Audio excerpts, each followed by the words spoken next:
জুমার বয়ান। না আপনি আপনার রক্তের চাচা, চাচাতো ভাই, ফুফু এই ধরনের যারা আছে, আপনার রক্তের সম্পর্কে যারা আছে, তাদের সাথে আপনার গরমিল ছিল, তাদের সাথে আপনার আচরণ ভালো ছিল না, আপনি তাদেরকে মেরে খেয়েছেন, তাদেরকে ঠকিয়েছেন, তাদের সাথে আপনার সম্পর্ক ভালো ছিল না, যোগাযোগ ছিল না। এই সম্পর্কে আল্লাহ সুবহানাহু ওয়া তাআলা সর্বপ্রথম জিজ্ঞাসা করবেন। তাহলে দুইটা দিক, একটা হচ্ছে হাক্কুল্লাহ, আল্লাহর হক, আর দুই নম্বর হচ্ছে হাক্কুল ইবাদ, বান্দার হক। আমাকে দুইটা হক, দুইটা বিষয় আমাকে ক্লিয়ার রাখতে হবে। তবে এই দুইটার মধ্যে হাক্কুল ইবাদ যেটা, এটা আপনাকে বেশি ক্লিয়ার রাখতে হবে। কেন? কারণ হাক্কুল্লাহ আল্লাহর হক, আল্লাহর হক আল্লাহ সুবহানাহু ওয়া তাআলা ইচ্ছা করলে ক্ষমা করে দিতে পারেন। ইয়াগফিরু লিমান ইয়াশা, আল্লাহ ইচ্ছা করলে যাকে ইচ্ছা তাকে ক্ষমা করে দিতে পারেন। আবার আল্লাহ ইচ্ছা করলে ইউআযিবু, তাকে আল্লাহ শাস্তিও দিতে পারেন। কিন্তু হাক্কুল ইবাদ যেটা বান্দার হক, আপনার রক্তের সম্পর্কের যে মানুষগুলো রয়েছে, আপনি তাদের সাথে ভালো ব্যবহার করলেন না, তাদের সাথে সম্পর্ককে আপনি ছিন্ন করলেন, আপনি জান্নাতে যেতে পারবেন না। কারণ আল্লাহ সুবহানাহু ওয়া তাআলা বান্দার হক ক্ষমা করার, বান্দার আপনি হক নষ্ট করেছেন, তার সাথে খারাপ আচরণ করেছেন, এমনকি তাকে একটা গালি দিয়েছেন, একটা থাপ্পড় মেরেছেন, তাহলে আপনি যাকে গালি দিয়েছেন, যাকে থাপ্পড় মেরেছেন, যারটা মেরেছেন, সে যতক্ষণ পর্যন্ত আপনাকে ক্ষমা না করবে, ততক্ষণ পর্যন্ত আল্লাহ সুবহানাহু ওয়া তাআলা আপনাকে ক্ষমা করতে পারবে না। তাহলে এই যে দুইটা বিষয়ের মধ্যে কোনটা বেশি গুরুত্বপূর্ণ? অবশ্যই দুইটাই গুরুত্বপূর্ণ। তবে আমরা আজকে সালাত সম্পর্কে কথা বলবো, কারণ এই সালাত নিয়ে আমরা খুব উদাসীন। আল্লাহ সুবহানাহু ওয়া তাআলা কোরআন মাজিদের মধ্যে ৮২ বার বা ৮৬ বারের চাইতেও বেশি এই সালাতের কথা বলেছেন। আকিমিস সালাহ, আকিমিস সালাহ, আকিমিস সালাহ।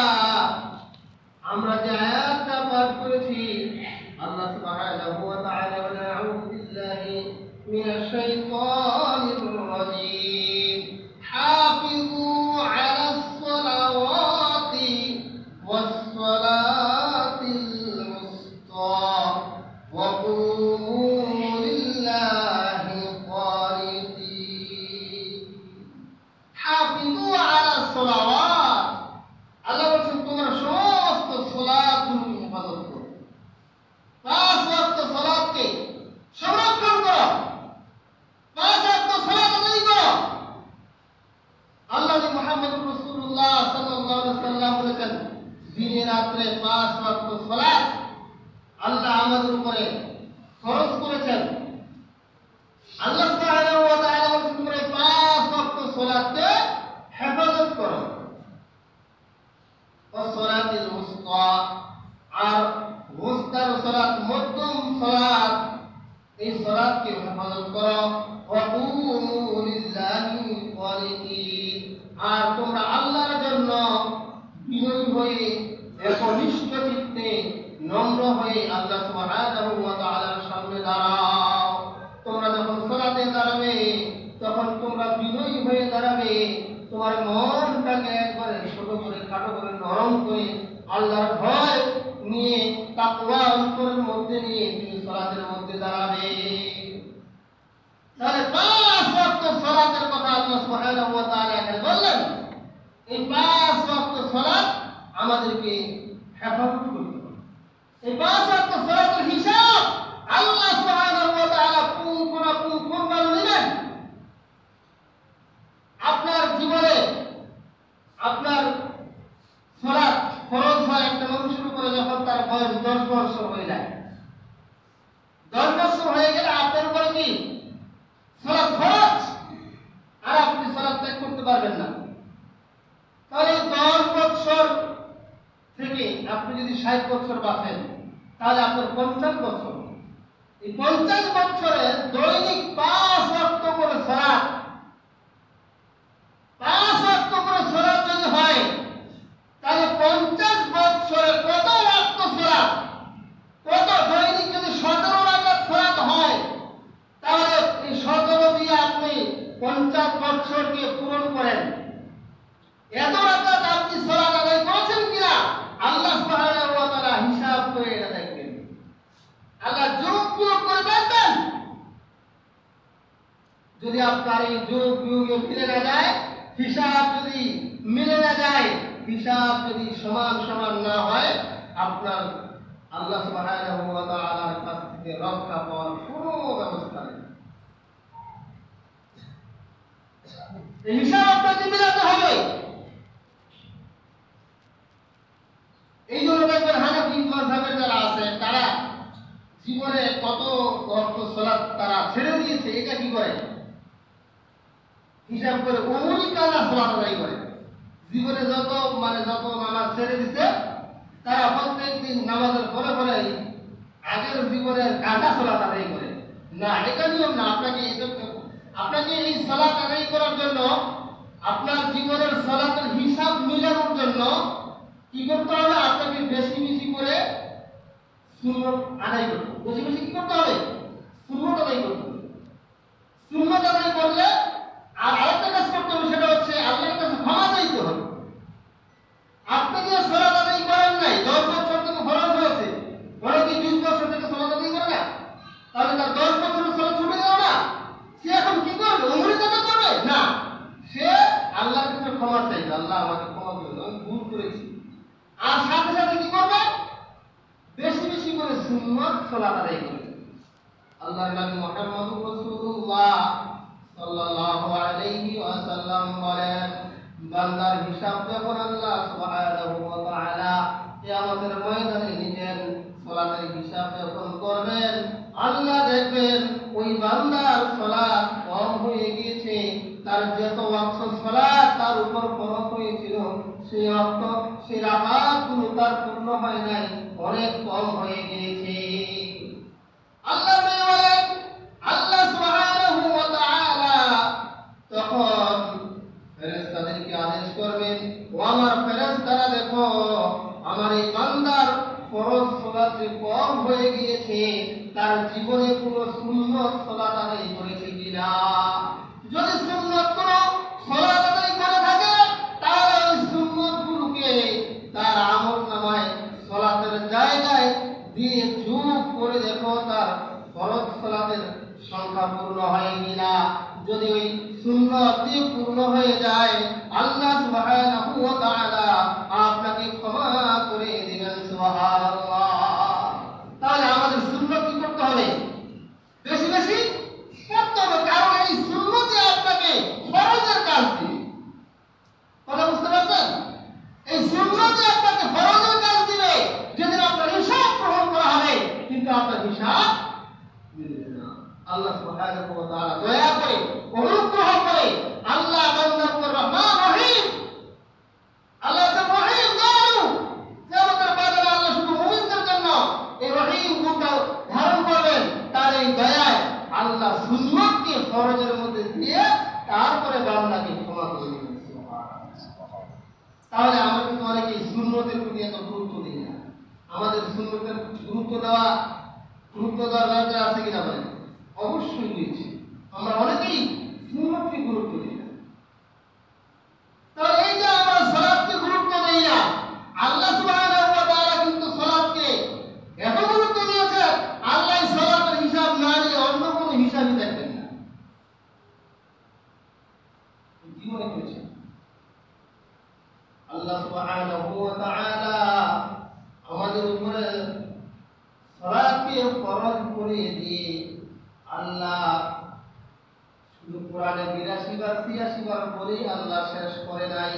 আল্লাহ সুবহানাহু ওয়া তাআলা আমাদের জন্য দৈনিক 5 ওয়াক্ত আযানের ব্যবস্থা করেছেন। 5 ওয়াক্ত সালাতের সময় হইলে আযান দেওয়া হয় না?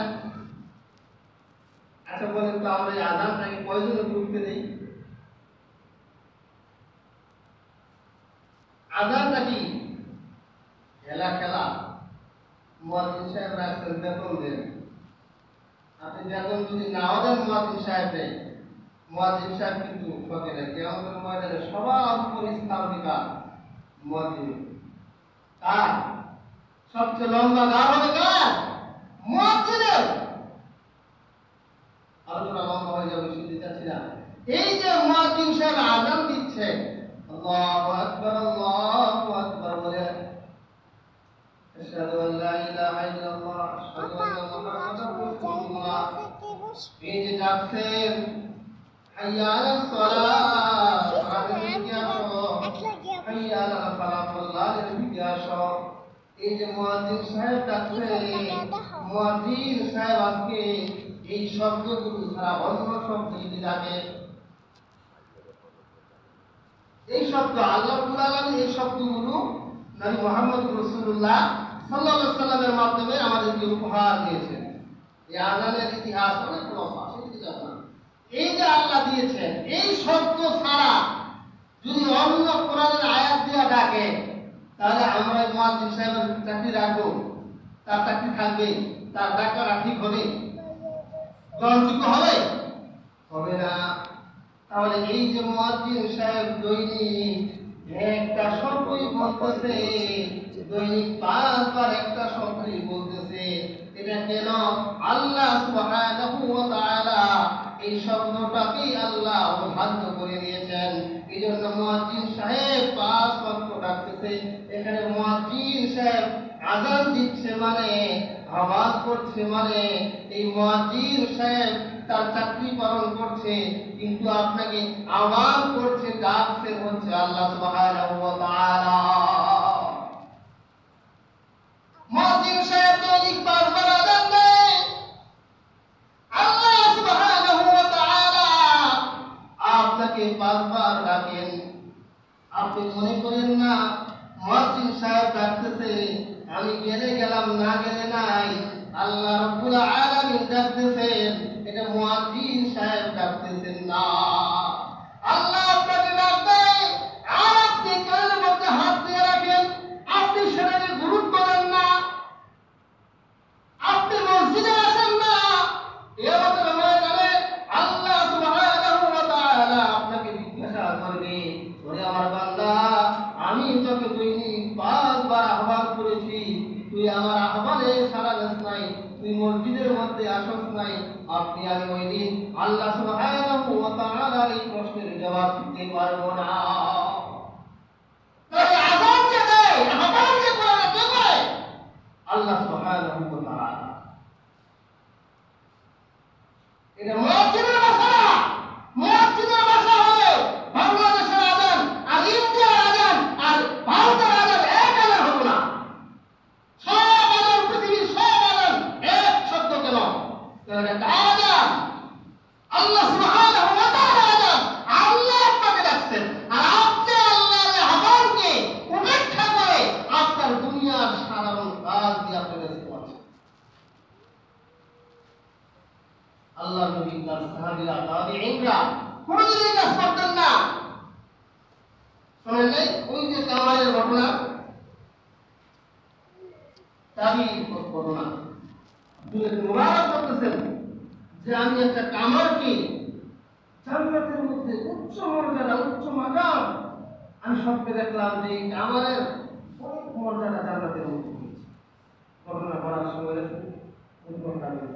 তখন তার স্ত্রীর কাছে লোক পাঠালেন আব্দুল্লাহ ইবনে মুবারক, যে এই লোকটা, আমার লোকটা, তার এত মর্যাদা আল্লাহ জান্নাতে দিয়েছে, কারণ তাকে।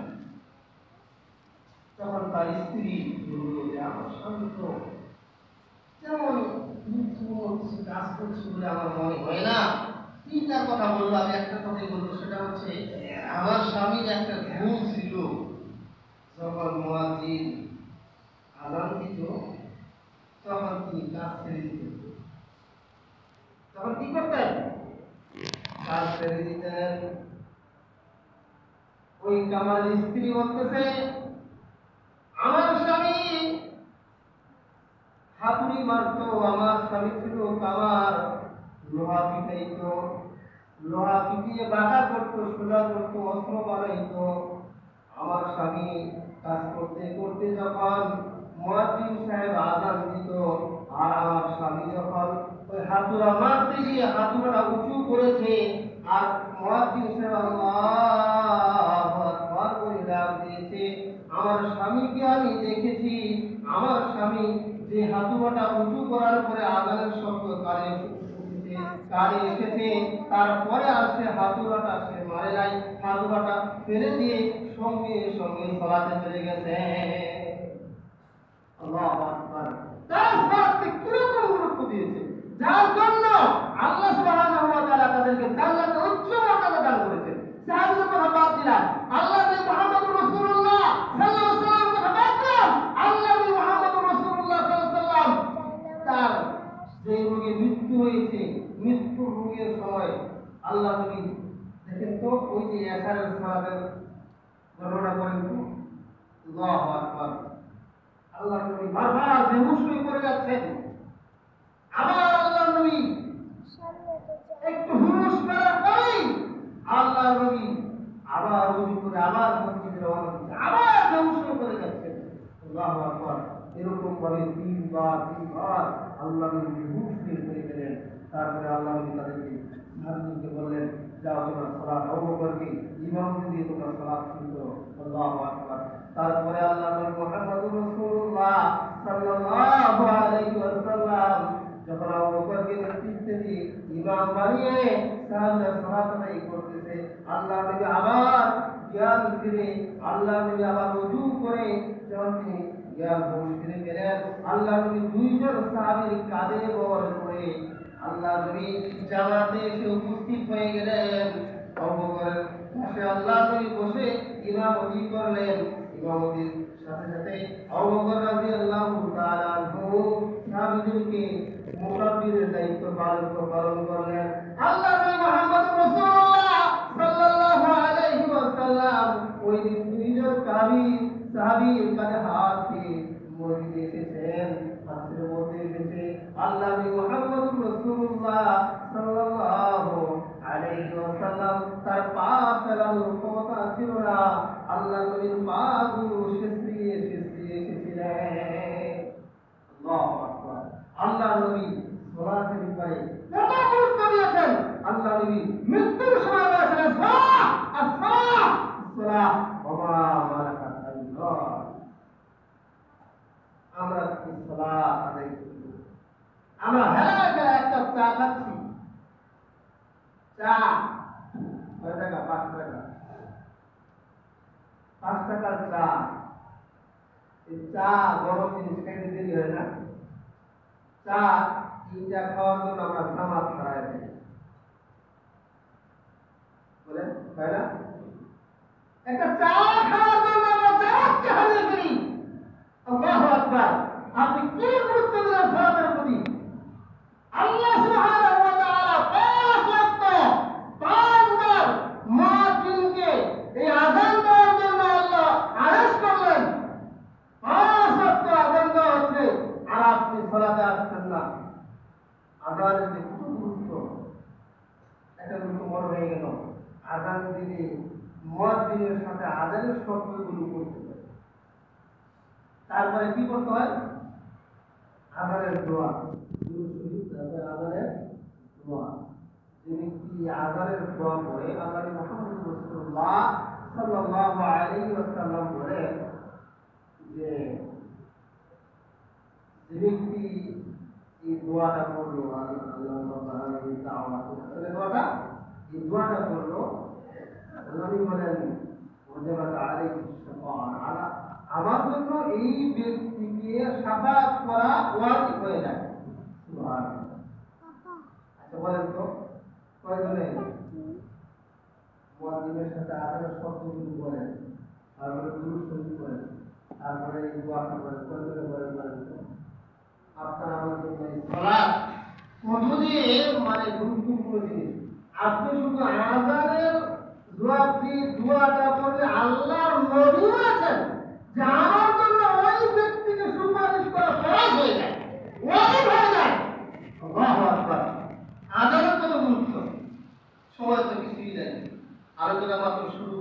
বছরে একদিনে নামাজ সম্পর্কে কথা বলা যায় না। কথা বুঝতে পারছেন? তো আমি শেষে একটা কথা বলবো যে আপনারা সালাত আদায় করেন অনেকে, আবার জামাতে পড়তে পারেন না, বিশেষ করে ফজরের সালাত জামাতে পড়তে পারেন না। কথা বুঝতেন না? আছে না? আমি একবার শেষ করে দিচ্ছি, সময় শেষ হয়ে গেছে। এই যে ফজরের সালাত, আমরা তো সালাতের মানে ওই যে কেন সালাত আদায় করি না, কেন সালাতের গুরুত্ব বুঝি না, সালাতের সওয়াব কি এটা আমরা বুঝি না, বুঝতে যাওয়া বুঝি বিশ্বাস করি না। সালাত যে আমরা আদায় করি, এই সালাত এর কত ফজিলত এটা পড়েছি আমরা দর্শনীতে। আবু হুরায়রা বলেন আমাদের নবী রাসূলুল্লাহ সাল্লাল্লাহু আলাইহি ওয়াসাল্লাম বলেছেন, রাকাআতাইনি ফিল ফাজরি খায়রুম মিনাদ দুনিয়া ওয়া মা ফিহা। ফজরের 2 রাকাত সালাত এটা হচ্ছে খায়রুম মিনাদ দুনিয়া, দুনিয়ার চাইতে উত্তম, ওয়া মা ফিহা, এবং দুনিয়ার মধ্যে যা কিছু আছে, স্বর্ণ, হীরার পাহাড়, স্বর্ণের পাহাড়, যা কিছু আছে সবচাইতেও উত্তম হচ্ছে 2 রাকাত সালাত। কিসের 2 রাকাত সালাত? ফজরের।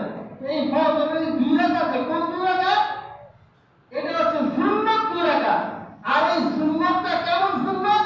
এই সুন্নাতটা হচ্ছে সবচাইতে ছোট সুন্নাত। আয়েশা রাদিয়াল্লাহু তাআলা আনহা বলেন যে আল্লাহর নবী এই ফজরের 2 রাকাত সুন্নাত এত তাড়াতাড়ি করতেন যে আমি মনে করতাম যে রাসূল কি সূরা ফাতিহা পড়লো না সূরা ফাতিহা ছাড়াই নামাজ পড়লো। সব বুখারী মুসলিমের হাদিস, বাংলা কোনো কথা না। আয়েশা বলতেছে যে আল্লাহ নবী 2 রাকাত করে এত সংক্ষেপ করতেন যে আমি মনে করতাম আল্লাহ নবী কি সূরা ফাতিহা ছাড়াই নামাজ পড়লো নাকি। আর আল্লাহ নবীর নামাজ কত লম্বা ছিল, অথচ এই সালাত কি আছে এত সংক্ষেপ করেছে। আর এই সালাতের গুরুত্ব এত, দুনিয়া আর দুনিয়ার মধ্যে যা কিছু আছে তার থেকে গুরুত্ব আল্লাহু আকবার। তারপর আমরা সালাত আদায় করি না, যে আয়াতটা করেছিলাম, আকিমিস সালাতা লিদুলুকিশ শামসি ইলা ওয়াসাকিল লাইলি ওয়া কুরআনাল ফাজর। এখানেও আল্লাহ আকিমিস সালাত, সালাত আদায় করো লিদুলুকিশ শামসি, যখন সূর্যটা ডুবে যায়, মানে জোহরের সালাত, ইলা ওয়াসাকিল লাইলি, যখন রাত্রি অন্ধকার হয়ে যায়, এটা হচ্ছে এশার সালাত, ওয়া কুরআনাল ফাজরি, আর এটা হচ্ছে ফজরের সালাত। এখানে আল্লাহ 3 ওয়াক্ত সালাতের কথা বলেছে। অনেকে বলে যে কোরআনে তো 5 ওয়াক্ত সালাতের কথা নাই। 5 ওয়াক্ত সালাতের কথা কোরআনের মধ্যে রয়েছে। এখানে আল্লাহ সুবহানাহু ওয়া তাআলা 3 ওয়াক্তের কথা বললেন, আর অন্য আয়াতের মধ্যে রয়েছে আসরের সালাত আছে না, হাফিজু আলাস সালাওয়াতি ওয়াস সালাতিল মুস্তাকিমিত, আসরের সালাত, মাগরিবের সালাতের কথা আছে, 5 ওয়াক্ত সালাতের কথা কোরআনে আছে। বন্ধুরা, সময় সংক্ষেপ, এই যে আল্লাহ বললেন কুরআনুল ফাজর, ইন্না কুরআনুল ফাজরি কানা মাশহুদা, ইন্না কুরআনুল ফাজরি, নিশ্চয় ফজরের কুরআন,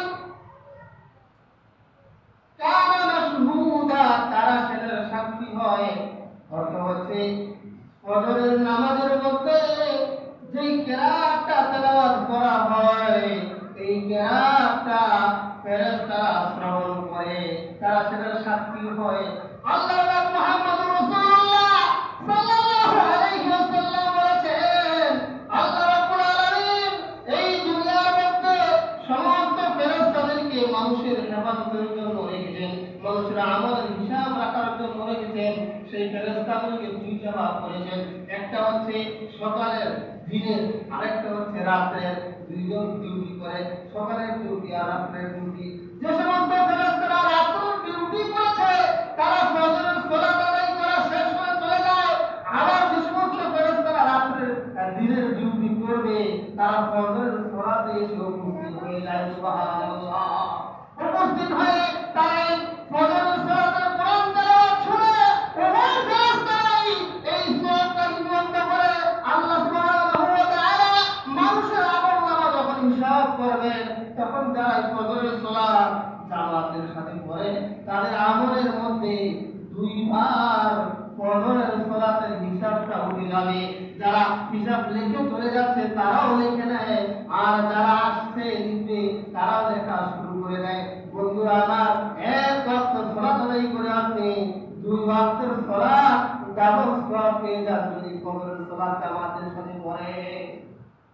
সময় সংক্ষেপ অনেক কথা ছিল, আমরা সালাতের গুরুত্ব দিতে আমাদের সালাতকে গুরুত্ব দিতে হবে, সালাতকে মহব্বত করতে হবে, ভালোবাসতে হবে, তাহলে আপনাকে এই সালাত জান্নাতে নিয়ে যাবে।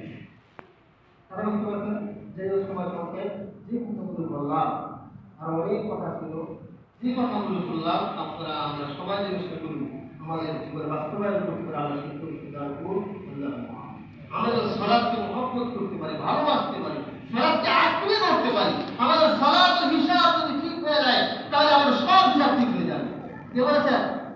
আল্লাহ মুহাম্মদ রাসূলুল্লাহ। আপনার জীবনের হিসাব আপনি এক ওয়াক্ত সালাত যদি বুঝে পড়েন তাহলে মসজিদ থেকে বাইর হয়ে আপনি অন্যায় কাজ করতে পারবেন না। ইন্না সালাতা তানহা আনিল ফাহশাই ওয়াল মুনকার। অথচ আমরা জীবন 60 বছর ধরে সালাত আদায় করতেছি, আমার জীবনের কোনো পরিবর্তন নাই, কারণ বুঝা তো কিছু করি না,